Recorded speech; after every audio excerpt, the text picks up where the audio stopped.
Welcome to CMO Huddles Studio. I'm really jazzed by that new intro, made possible by our friends at Restream. I'm your host, Drew Neiser, live from my home studio in New York City.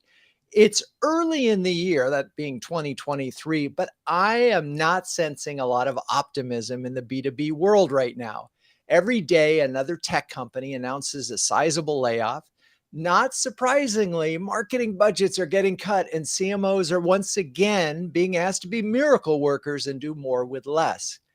At the same time, there are real opportunities out there to not just survive, but to thrive. How, you ask? Well, one proven way is to lean in heavily into your customer base. Make them so happy they not only want to spend more time with you and spend more money with you, they want to help you grow. Or, as I like to say, when the going gets tough economically, the tough get going on their customer marketing. That'll be coined quickly. I'm sure that'll be a meme. And one of the critical ways to do that is via customer events, which gets us to the topic of this show and our amazing CMO guests. With that, let's bring on Shirley Macbeth, CMO of Forrester and star of episode 21 of the predecessor to this show, Renegade Marketers Live. Hello, Shirley. How are you? Hi, Drew. Good to see you. Thanks for having me on. Oh, it's great to have you here again in the newly christened CMO Huddles Studio. Now, I noticed you graduated from Colby in Maine, where you double majored in English and French. So I was thinking we would just do the rest of the show in French, if that's okay. Oh, gosh. I'm a little rusty, I have to say.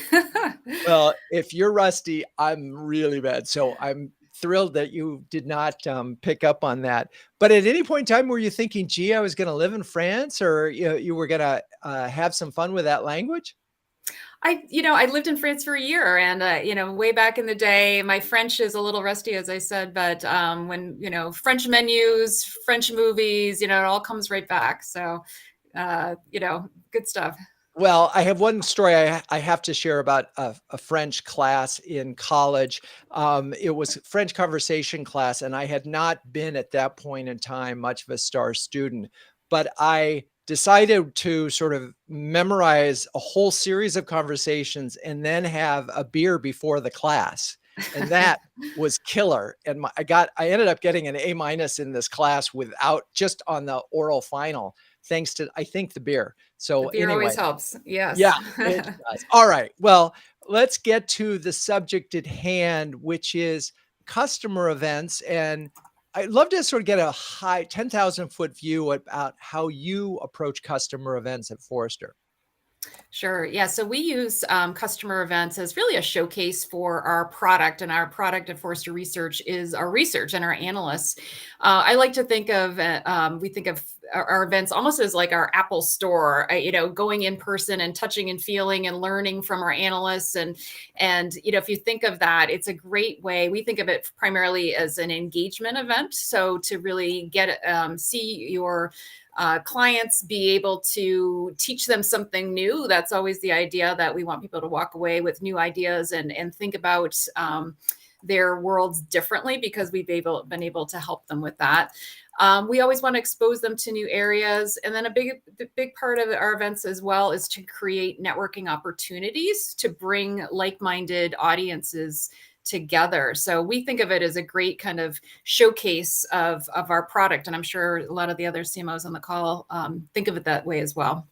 And there's so many things that I want to unpack there. But first, I love that this is sort of your Apple store, because most of the time, I'm imagining these days, it's they're getting written reports. They might be having one-on-one conversation, but it's a lot of Q&A. And I have this question, I need this answer, where the event is much more serendipitous. Oh, I could go look at the iPad over here, and I could look at the new Yep.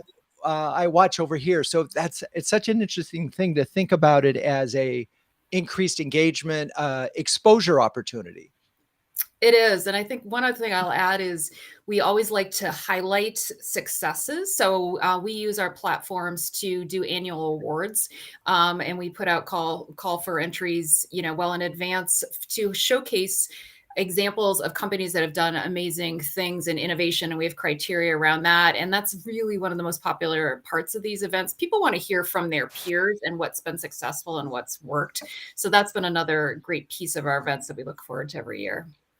Yeah, it's funny. I actually watched, I think last year, a couple of the awards presentations, and we ended up having one of the winners at a bonus huddle because the framework that this individual presented for actually setting up the tech stack and in a basically a RevOps team. It was really a great story. So let's talk about, so you're exposing them to the product in a different way. I'm imagining also one of the issues that, and you're not a software company, but a lot of companies in software is that people might use 20% of the product, right? And forget about 80% of the product. I'm wondering if there's any of that in this is making them sort of understand or appreciate the full breadth of the Forrester offering.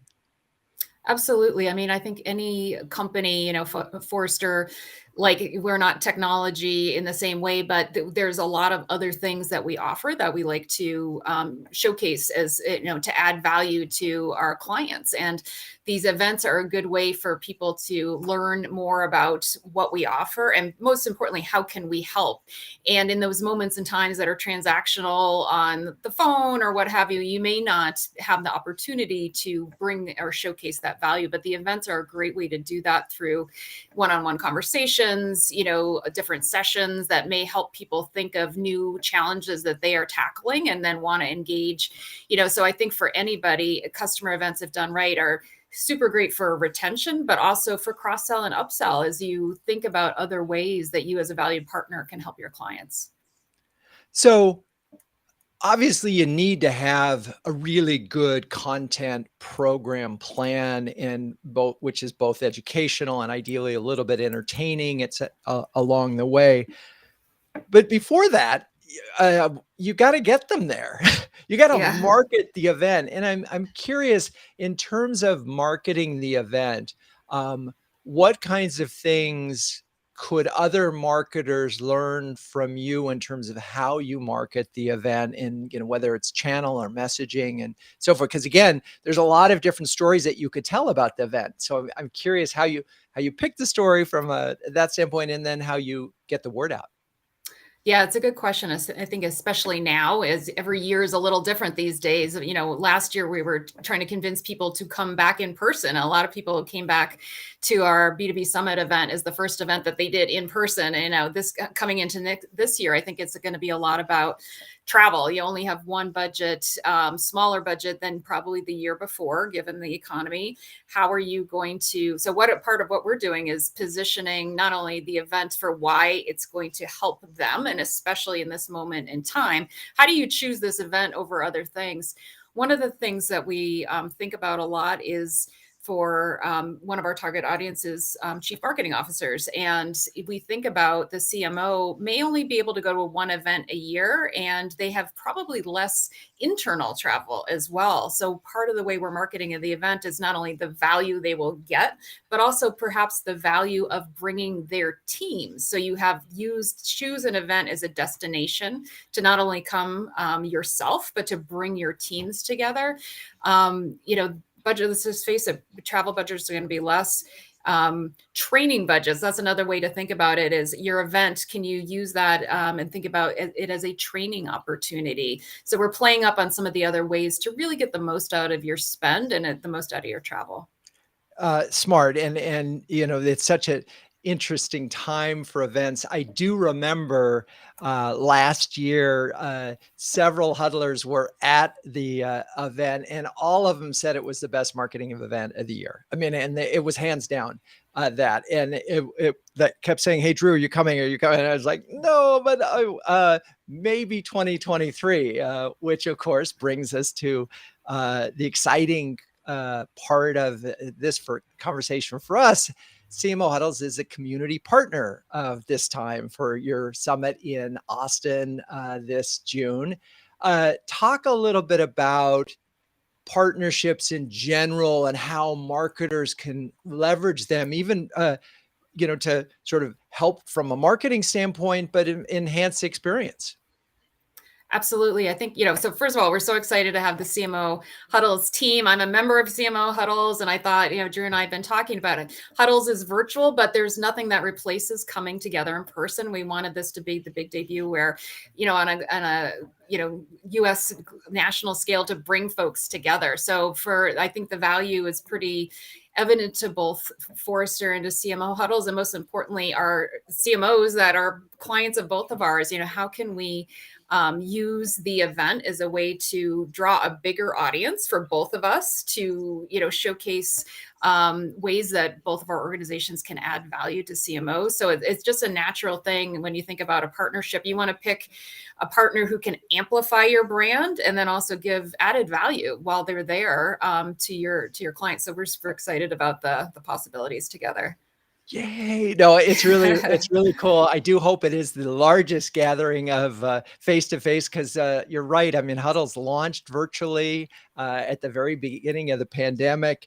And if you said we were actually going to be able to get together in 2023 at a conference of, frankly, it's funny that I know of this conference from the Serious Decision days. And again, going back 5 years, this was is the marketing conference of the year, where folks talk about really getting in depth and coming away not just inspired, but informed. So I couldn't be more excited to, one, attend, and two, bring the Huddles community into it. Okay, awesome. Let's keep the conversation going. I'd like to bring in Olga Noha from CMO at SplitMetrics, star of episode 44 of Renegade Marketers Live. Hello, Olga. Welcome back. Hi, Drew, and thanks a lot for the opportunity to be part of the show again. And so first, just where are you? I mean, I'm guessing that's a virtual background. It is, but I'm in Boston, and it's very warm here, 55 degrees.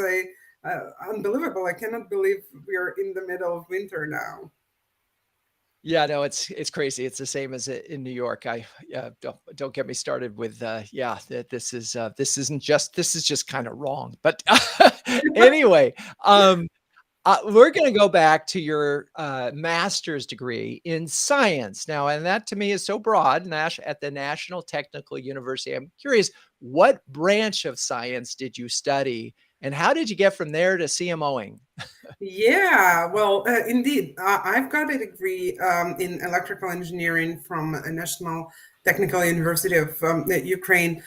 Sadly, when I was a third-year student, I've lost my father, who was an electrical engineer as well, due to an accident at work. So that prevented me from pursuing that career path.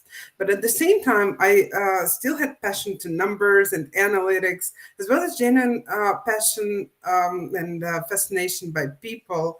So I felt marketing combines these two passions, and this is a discipline on the verge of numbers, metrics, and analytics from one hand, and people's psychology from the other. It's a big people's puzzle, and I believe that's the combination of these two sides that makes marketing so appealing for me. And makes me live and breathe marketing for over 17 years now. I love it. And it's so true. It has become very, very data driven, but the people aspect and the importance of the people aspect, whether we're talking about management of people or understanding and insight of people to market to them, as in your customers, but even and which is a natural segue into customer events, which are all about people. So let's talk about your overall SplitMetrics approach to customer events. Thank you, Drew. Customer events play an important role in the strategy of SplitMetrics. If you're not familiar with the company, we are an Apple Search Ads partner and offer products and services that serve as a growth engine for large mobile-first companies. So customer events provide us with the opportunity to connect with those current and potential customers, build brand awareness, showcase our products and services. Our overall approach to customer events reflects two key aspects of SplitMetrics strategy. First is our educational mission. Second is our 100% focus on the success of our customers. And now let's start with the educational mission. There are a lot of events in our niche that are designed for different purposes: tech solution selection, networking, even parties and fun. Our focus is first of all on the educational value of the events. SplitMetrics has deep expertise in mobile app growth, deep industry experience, and access to actionable insights. We serve as a go-to expert for all mobile marketing needs. And our customer events are this vehicle that helps us bring this educational mission to life. So that's the reflection of one aspect of our strategy. The second aspect of our strategy, and basically our unique differentiator, is this 100% focus on the success of our customers. We leverage event as a platform to establish and strengthen our relationship with the customers, existing and prospective. When we are designing our events, we build them with our customers in mind. What format, what speakers, sessions, structure will bring the biggest value to our customers and make them feel valued. So, I mean, accolades to brag about the first, the largest, the most well-known event on planet Earth. This is all good, and to praise your ego, right? But the genuine goal of customer events, as we see them, is to make the life of each individual in the audience at least a little bit better than it was before the event. So that is our vision. Additionally, customer events provide us with valuable insights into customer needs and preferences, and allow us to meet those needs and preferences even better, and make our customers happy at the end. So this is the approach that basically reflects these two two goals. So what I'm hearing, it's interesting, and this sort of consistent with what Shirley was talking about, is we're doing everything we can to educate and give value, and do things as part of that education to help them be more successful in general, and obviously more successful in, say, using your product. Those are all sort of left, those are very rational things. How also, and I'm wondering if this is part of the thinking, because I think about certain events that I've gone to, and the ones I remember are the ones where I had amazing interactions with individuals and really memorable experiences, right? And it might have been a great speaker, but more likely it was something else. And so how do you, and do you think about that, sort of the emotional side of connecting with these customers, and what kinds of things do you think about for those? Yes, and it's the same for both offline and online events. We do our best to treat each person in the audience as our valued guest, not a head count, not a number on paper, to brag about the volume of attendees that we've got, but as an individual guest that I want to see at home, that I want to see as part of my friends and community I'm with. That's the way we treat our guests at the events.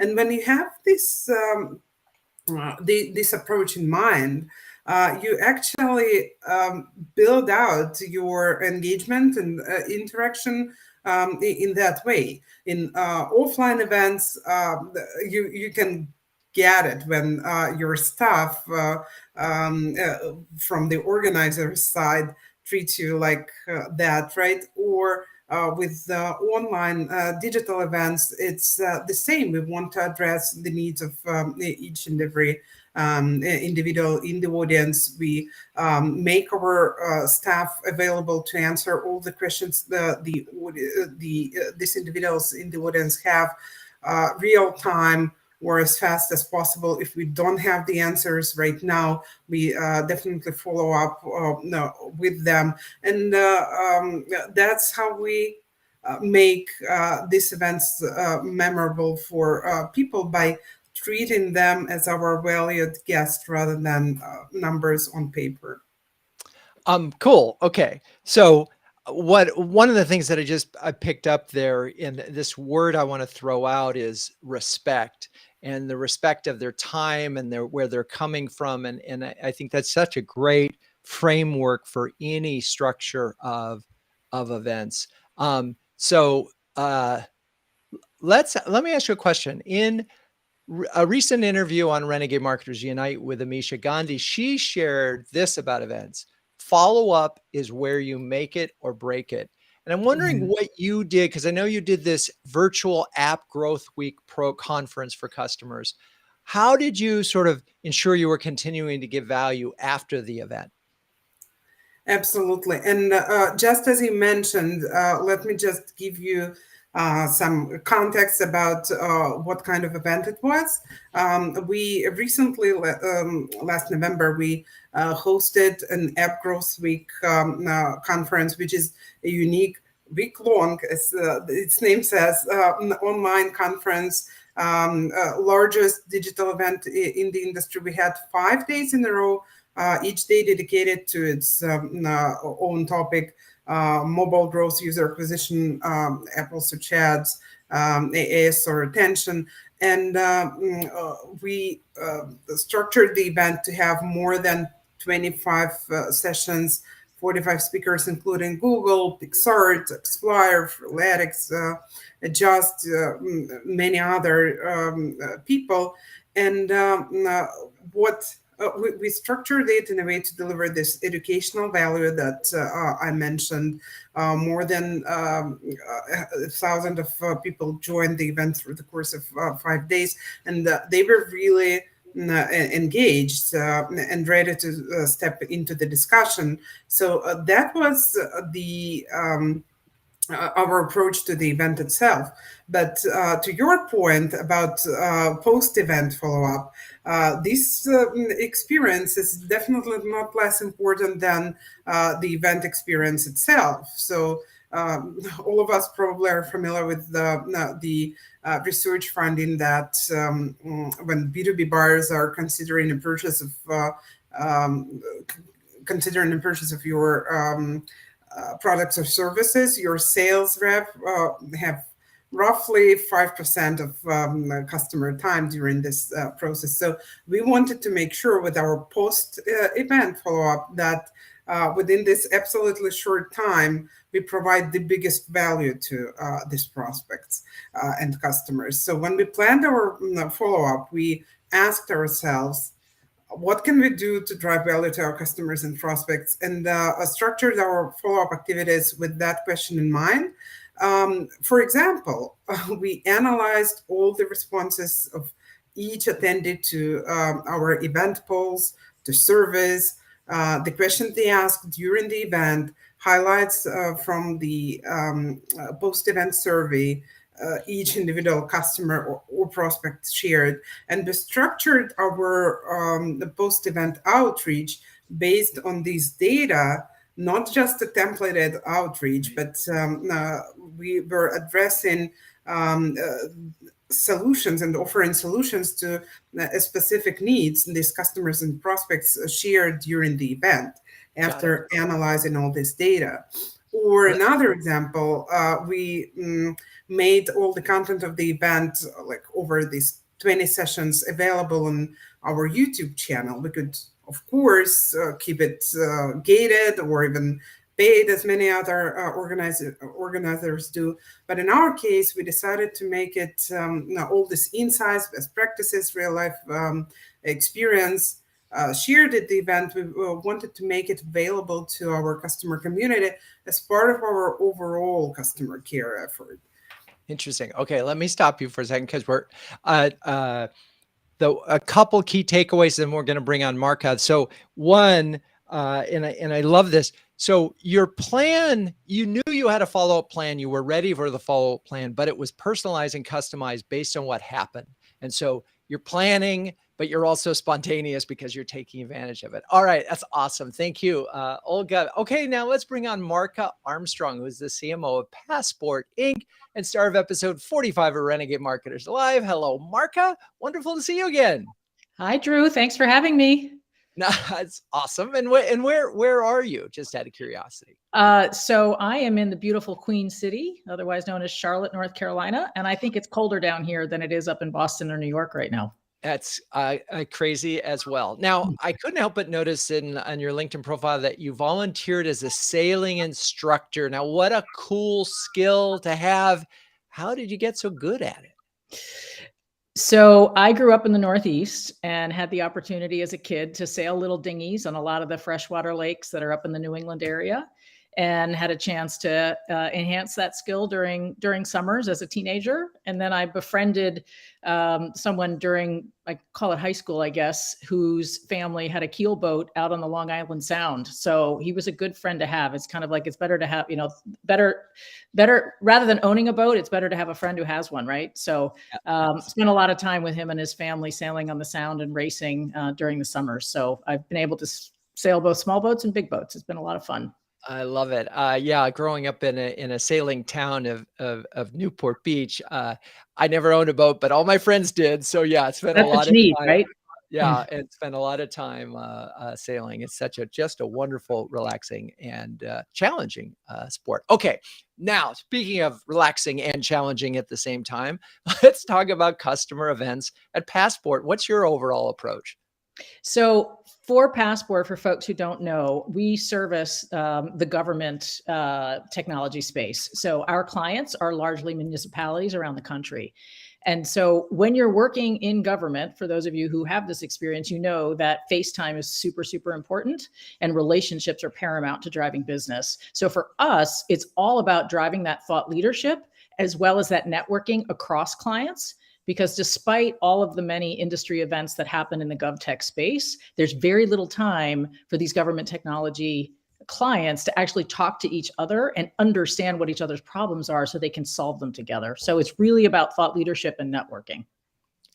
It's such an important part of this. And I've, having gone to a lot of events in the last 4 decades, I will say that one of the tendencies at events is to over-program big things in the big centers and not give enough time to the smaller things where there is a chance for the people to happen.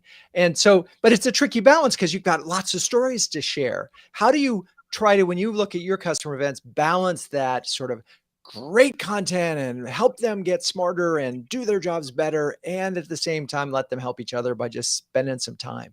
Yeah, exactly. So when you put the programming together, I think the tendency is to, and I've been to a lot of events where you just go from session to session to session to session, and then you put your head up and you go, wait a minute, who did I talk to? Right. So what we do is we build in actual group kind of discussion sessions where people get around the table and say, hey, what did we learn? Who do you know? That kind of thing. And we make them, you don't have to make them super, super long, but 15 minutes is not enough. What we found is it's more of a 30 minute, 45 minute time for people to actually get up, stretch their legs, go find a partner or somebody that they heard from on a panel.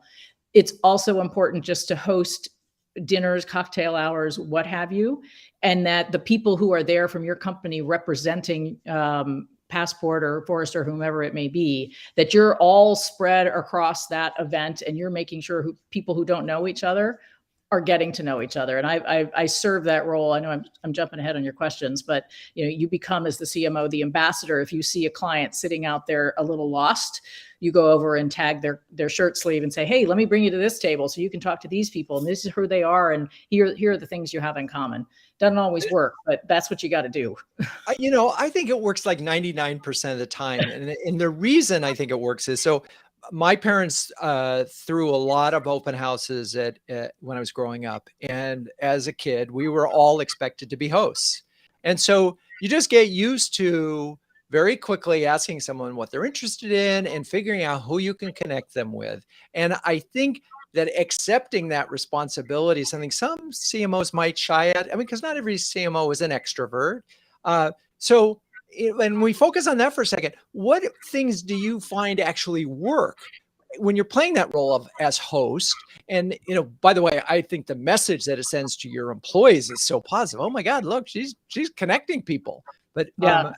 what Well, is techniques? So, I mean, I think just the way you start this conversation, where are you? What are you doing? What interesting skill do you have? I think that you need to understand where people are coming from and what their background is.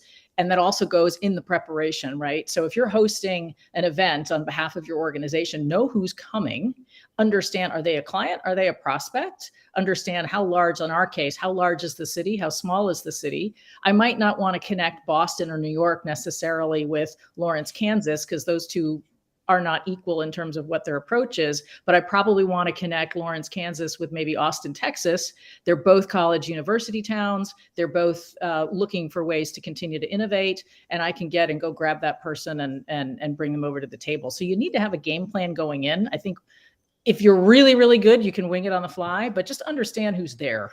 And then when you see somebody that's looking a little lost, and I actually experienced this with our most recent event back in November, I was sitting with our CEO who was engaged in a conversation with one of our clients, and I saw a client kind of wandering around, and I just got up from the table and went and grabbed this other client and brought him to another table, abandoned my CEO. I'm like, you got this. I need to go take care of this. And I love that. I'm thinking more about the preparation, and I'm wondering how many folks actually, this is, if you're hosting an event, actually prepare a dossier on every customer that's coming and make people sort of memorize the face. This is what a concierge would do, right? Right. This is what a country club manager would do. And this is what they do on high-end cruise ships, is they literally memorize the names of the people and maybe even where they come. But there is a way of taking it that far, right?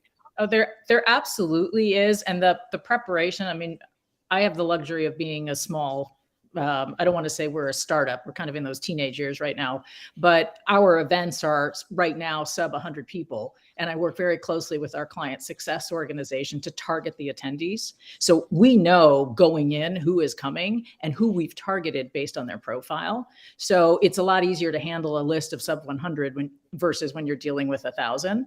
But I think your partnership with your sales and your client success folks going in are super, super important, because I can't be at every table, but I can, people will literally come to me, Marco, where do you want me? I want you over there. Right? See that table of clients that doesn't have a passport person? You need to go insert yourself. My product head is really good at it. She's like, okay, tell me where to go. And I'll just plop her down with a bunch of people, and then I'll go check on her later, and she's holding court. And I said, okay, I don't need to interrupt. So it's a partnership with your colleagues on the sales and the client success side in advance.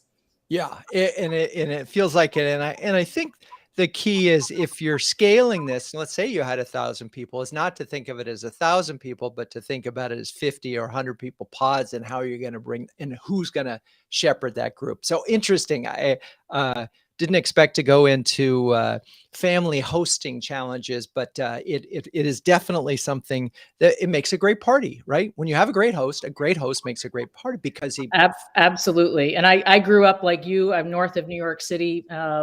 My parents were very involved in the international community, so there were a lot of people from the UN floating through our house on a given day, and I had to learn to pass those hors d'oeuvres. So, right, yeah, and have a conversation with all sorts of different people. So I'm curious, as you look, the events that you did in November, do you want to talk, what was some of the learnings that you had from the events, in terms of whether it's marketing of the event or the actual event or the follow-up event that was sort of a moment for you where you felt really good, or you thought, oh, here's an opportunity?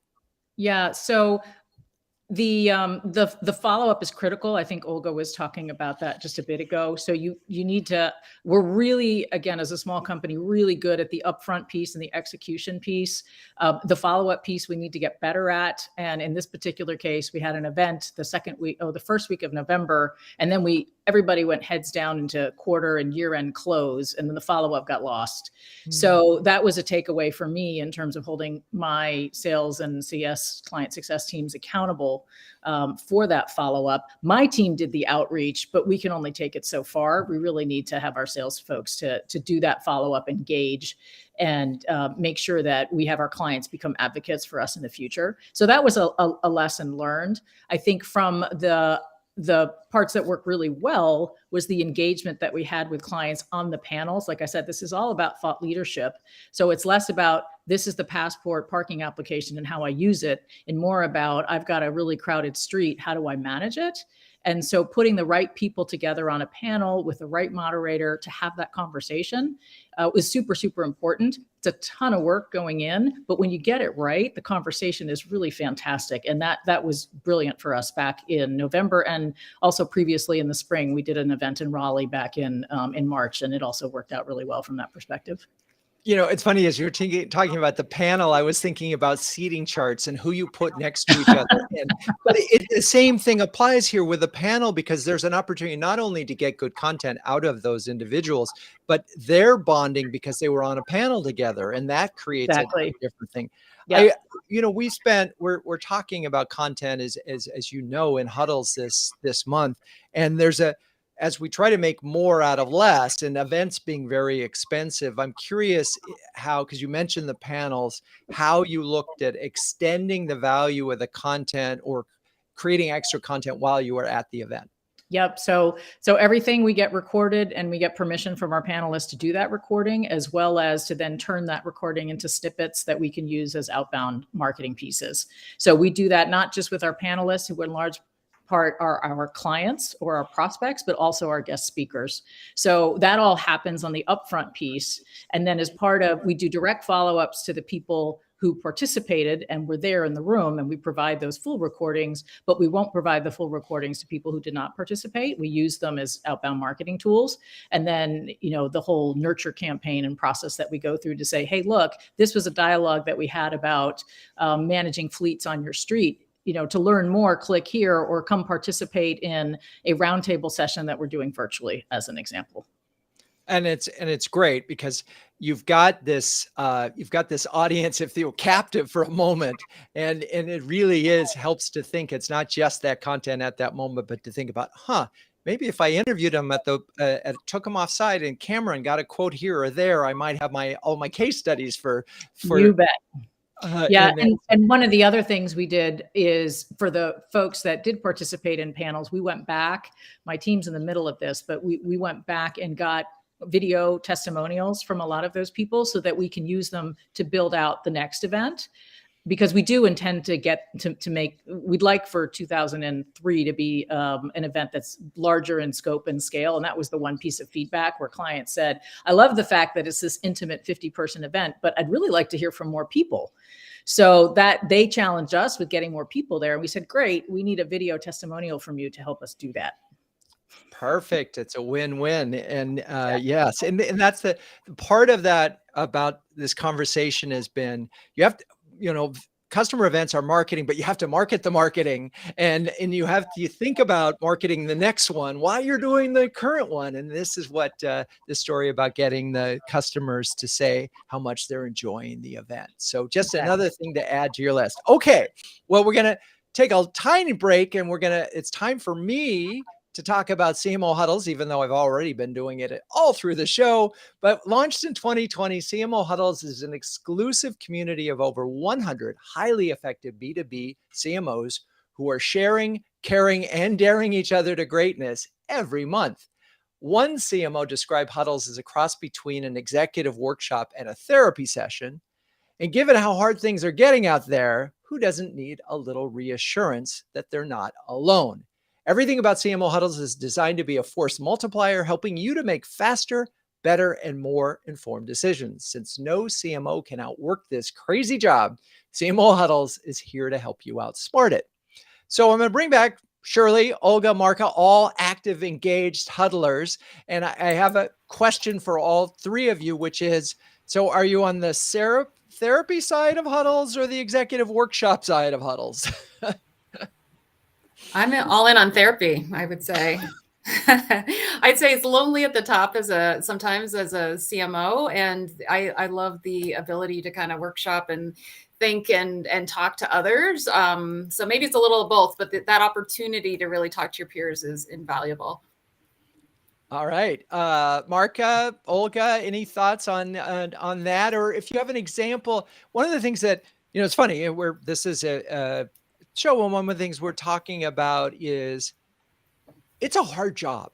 It's a really, really hard job. There's so many aspects of it. We've just been talking about events. And if you think about it, we probably come up with 15 different aspects of it. So I'm wondering, as you've had conversations in CMO huddles, if there's been a moment where something came out of a huddle where that it solved a problem or it helped you do something quickly. Marka, you're shaking your head.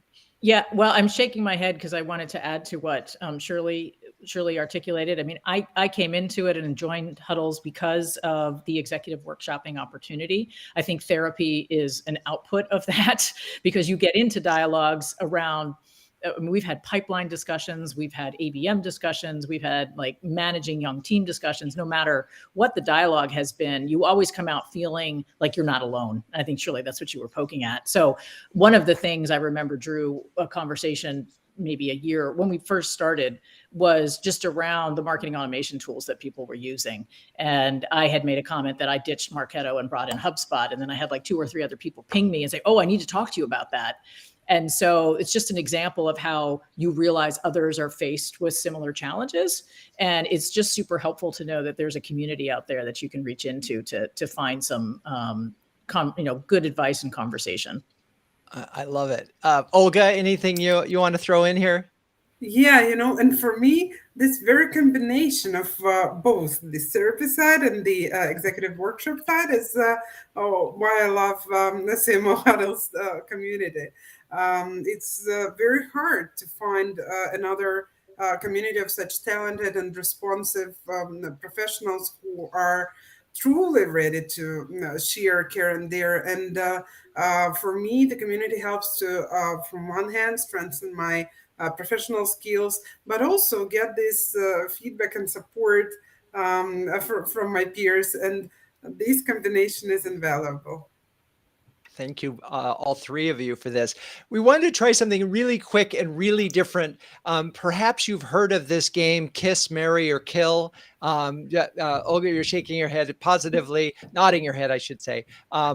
This is new to me, but I'm gonna ask each of you: Kiss, Marry, or Kill in-person events, remote events, and hybrid events. I guess, do we start with in-person events? Kiss, Marry, or Kill? I'm marrying them right now. Mary. Okay, what about hybrid events? I think you have to kiss them. We don't have a choice. That's funny. I was going to say the same thing. What's that? Yeah. Kiss them? I think it's Kiss as well. They have their place for sure, and they're here to stay. Got it. All right. Well, I would kill them because it's very hard to design an event that would do 2 jobs equally well. The engagement with the offline audience and the online audience, it's hard to combine. I'm with you. I know some people have made hybrids work and I know their role, but I guarantee you, if you're doing a live show and you're broadcasting it out there, those people who are supposedly watching it are doing their emails. Mm-hmm. They're watching it with one eye and they're trying to multitask, which we all know as humans we can't do. So I don't know. I think hybrid events are really, really challenging, and I have seen very few that have worked well, but that's just me.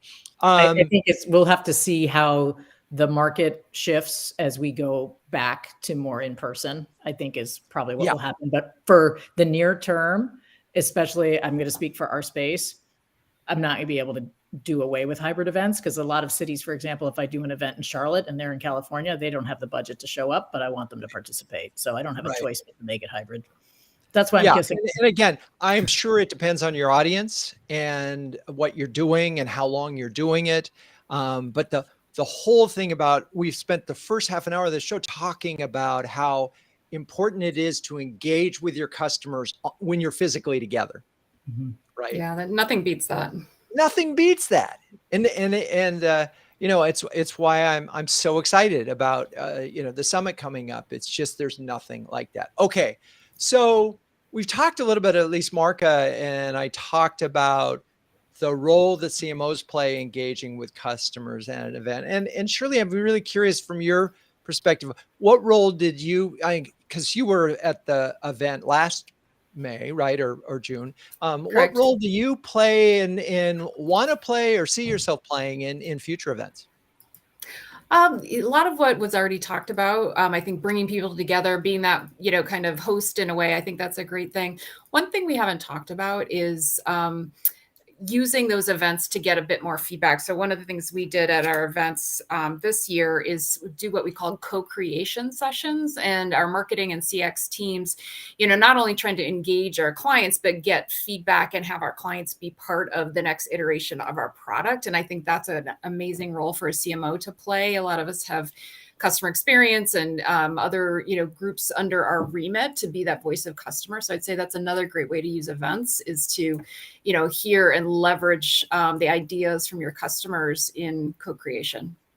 It's such a great point and reminder, and honestly had fallen off my radar. It's funny because I attended a number of events for like companies like IBM and Marketo as an influencer, and IBM had a program where they brought us together to co-create, and it was really a fantastic thing. But I'm just thinking about that when we're together in June, and that opportunity to continue to help CMO Huddles become a better Exactly. experience, not just at the event, but further on. Okay, great thought. Co-create at the events. Take advantage of that opportunity.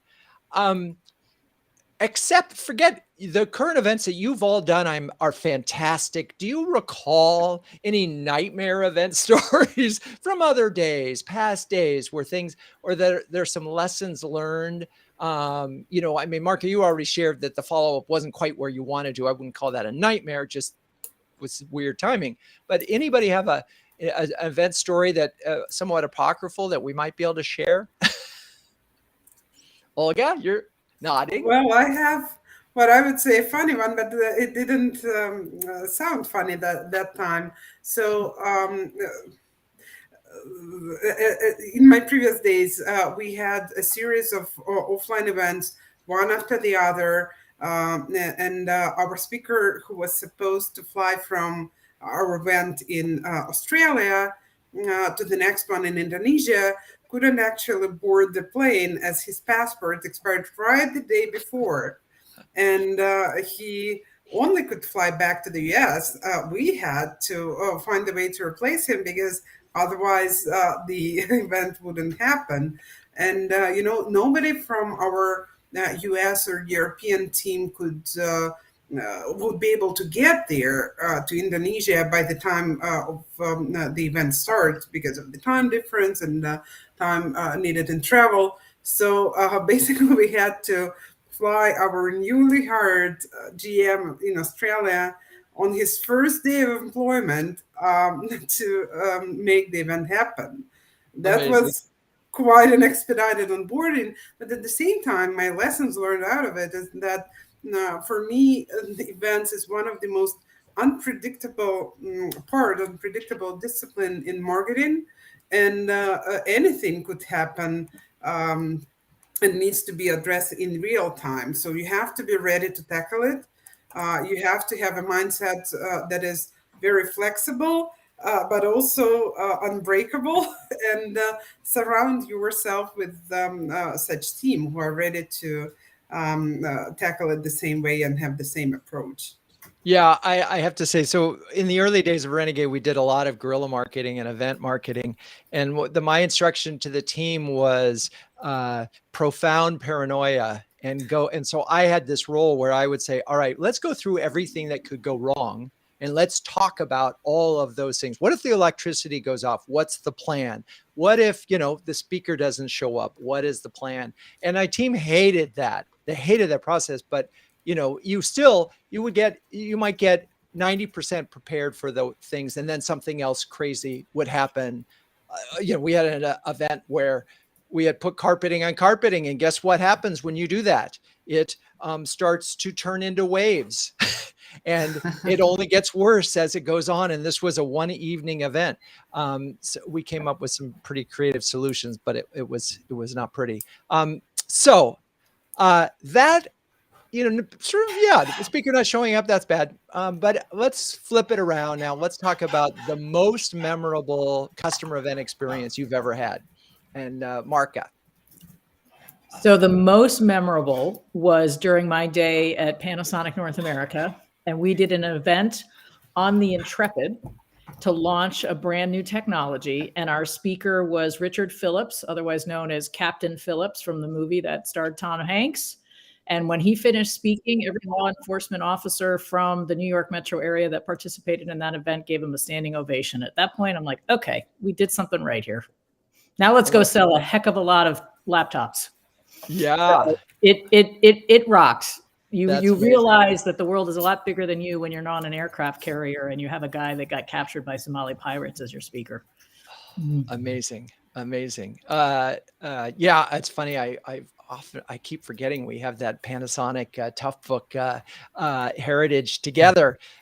We just for fun, and I mentioned this in my book, when the day of the launch of the Toughbook, of the first Toughbook, 2 engineers flew it over from Japan, and we proceeded to drive a 6,000-pound Hummer over it on live television. It worked. It was great. It worked. It survived. We made a Yep. lot of press, but there was a lot of nervousness. Anyway.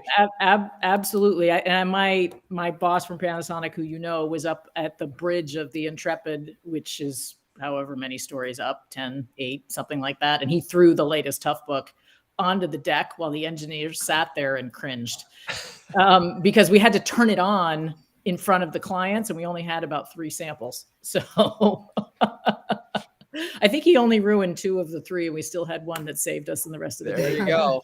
Anyway, it was memorable to say the least. Very cool. All right. Well, this is the moment that on this show, we ask what Ben Franklin would say. Now, we just do that because I'm a fan. But the way I wanted to think about this today is Franklin would say 1 today is worth 2 tomorrows. And what I'm thinking about and why that quote really struck me is put the energy into the event. That is the today. That is the moment. Get your act together in terms, and we've talked a lot about that on the show, is, you have to create a really good, enriching experience that has a little time for networking, that has some time for breathing, has perhaps time for co-creation. So 1 today is worth 2 tomorrows. Because if you host a great customer event today, you'll have more customers tomorrow. Okay. So with that, let's get to final words of wisdom for other CMOs when it comes to customer event marketing. We'll go backwards. Olga first. Thank you, Drew. Well, my advice would be when you build customer events, do that with this true care for your customers. KPIs, metrics are important, but the real success of the event is measured by your customers getting value from it and being valued at the event. Right. Give value and be valued. Great summary. Okay, Marka. So similar to Olga, I would say be intentional about what it is you're trying to accomplish. Putting together events is no small feat. They're expensive and there are a lot of human resources involved to get it right. So make sure you understand. And in our case, in Passport, we set out to provide thought leadership to our clients. So how do we do that in such a way that they walk away feeling as though they learned something and making sure that they made those connections that we want them to make while they're there. So just be intentional about what it is you're trying to accomplish and hold yourself accountable to those goals. Yeah. And what was great about the way you described it was a pretty simple and easy to understand goal, which was, and I just think that's so important because then you can put all your energy there. Okay, Shirley, bring us home. Great. Well, we've talked about this a little bit, but an event is not a moment in time. It is the experience leading up to that, and then I think even more importantly, the experience after that. So the follow up, thinking of it as a 6-8 year long kind of campaign or nurture, right? Where you're thinking of your clients, the pre-experience, what they got out of it, the value. It's a conversation, and some of it's in person, some of it is digital. But just to think about the end-to-end piece of that as how you retain and keep your clients engaged. And it's such a great point, and I can stretch it a little bit further. I mean, we're talking about thinking about this as a content tentpole with not with a pre-event, a post, and a post event plus that. And what's interesting about the post-event opportunity is you talked about co-creation. You can sort of extend community, and that it just keeps going, particularly if you gave an opportunity for the customers to come together and learn from each other. Okay, amazing. Thank you, all three of you, Shirley, Olga, Marka, you're great sports. Thank you, audience, for staying with us. Please join us in 2 weeks when we'll be talking about aligning marketing with your business through the pipeline with Jamie Gilpin, Tony Clayton-Hine, and JD Dillon. Cue the music. CMO Huddles.